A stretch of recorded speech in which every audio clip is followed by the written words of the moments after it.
8e jour, le vendredi 9 septembre. Psaume 83, priez à la messe d'aujourd'hui. Mon âme s'épuise à désirer les parvis du Seigneur.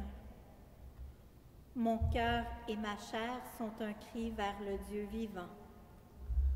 L'oiseau lui-même s'est trouvé une maison, et l'hirondelle un nid pour abriter sa couvée.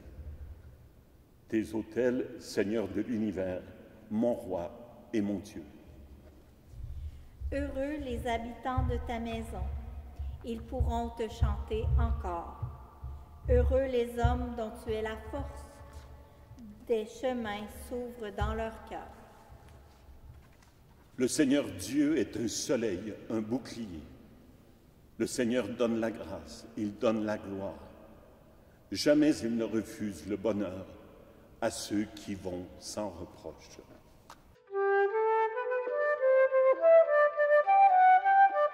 Plusieurs d'entre vous ont déjà remarqué le nouvel autel et lambon assorti installé il y a quelques mois dans la cathédrale.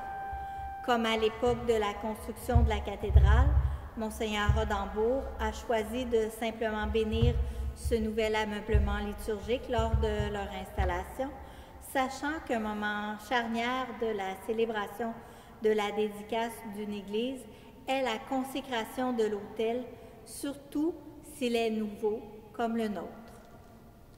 Mais un mot d'abord sur l'origine du mot autel. Le mot latin altare, qui signifie autel, vient de la racine altus, qui veut dire élevé. Dans les religions primitives, l'autel est un haut lieu servant de point de jonction entre Dieu et le monde.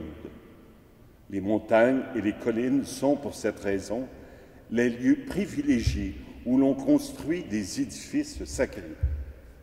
Dieu y descend et l'homme y monte.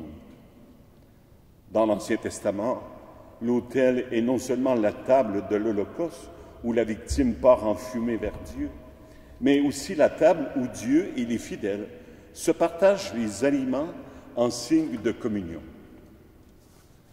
Dans le numéro 296 de la présentation générale du missel romain, il est dit « L'autel où le sacrifice de la croix est rendu présent sous les signes sacramentels du pain et du vin, est aussi la table du Seigneur, à laquelle, dans la messe, le peuple de Dieu est invité à participer. Il est ainsi le centre de l'action de grâce qui s'accomplit pleinement par l'Eucharistie. Une belle manière de nous rappeler que le peuple de Dieu est aussi le centre de la célébration de la dédicace. Écoutons également Michel Wackenheim, dans un livre que nous avons présenté à l'émission à la page « Les mots de la messe de A à Z », nous décrire les principaux rites entourant l'autel lors de la dédicace. Évocateurs sont les gestes qui accompagnent la consécration d'un autel. L'onction sur toute la surface de la table fait de l'autel le symbole du Christ, que le Père a oint de l'Esprit Saint. L'encens que l'on fait fumer sur l'autel symbolise l'offrande du Christ, qui s'est offert à Dieu comme un parfum d'agréable odeur. Les nappes blanches, rappellent du baptême, posées sur l'autel, manifestent qu'il est la table du repas où Dieu et l'homme communient, non plus dans le sang des victimes animales, mais dans le sang du Verbe, mort et ressuscité. L'éclat des cierges qui entourent l'autel évoque le Christ, lumière des nations. Il termine cette section de son livre en rappelant qu'il faut tout faire pour que l'autel conserve son poids de mystère. Lors de la célébration de la dédicace, plusieurs intervenants et intervenantes seront nécessaires pour que les rites soient effectués avec grâce et beauté, tout en sachant se retirer pour que l'autel soit toujours le centre de la célébration. Il en est de même dans nos communautés paroissiales.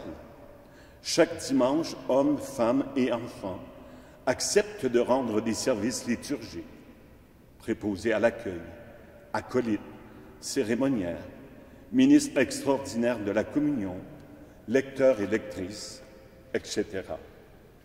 Aujourd'hui, alors que nous approchons de cette grande fête diocésaine et que les exercices se multiplient à la cathédrale, prions et remercions toutes ces personnes qui ont accepté de participer à cette liturgie spéciale, mais aussi tous ceux et celles qui, de semaine en semaine, contribuent dans nos milieux paroissiaux à rendre les célébrations plus vivantes.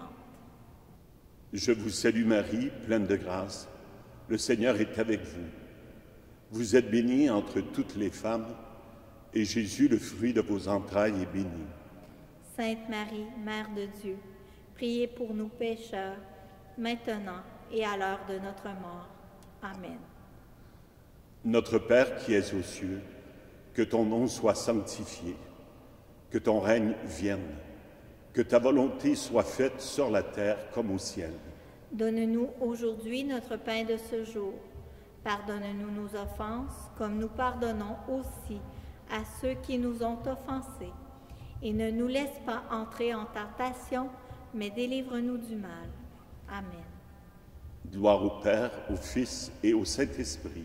Ô Dieu qui est, qui était et qui vient, pour les siècles des siècles.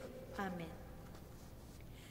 Nous terminons notre réflexion quotidienne avec un extrait d'une prière de saint Thomas d'Aquin, tiré de la nouvelle traduction du missel romain dans la dernière section, Préparation à la messe.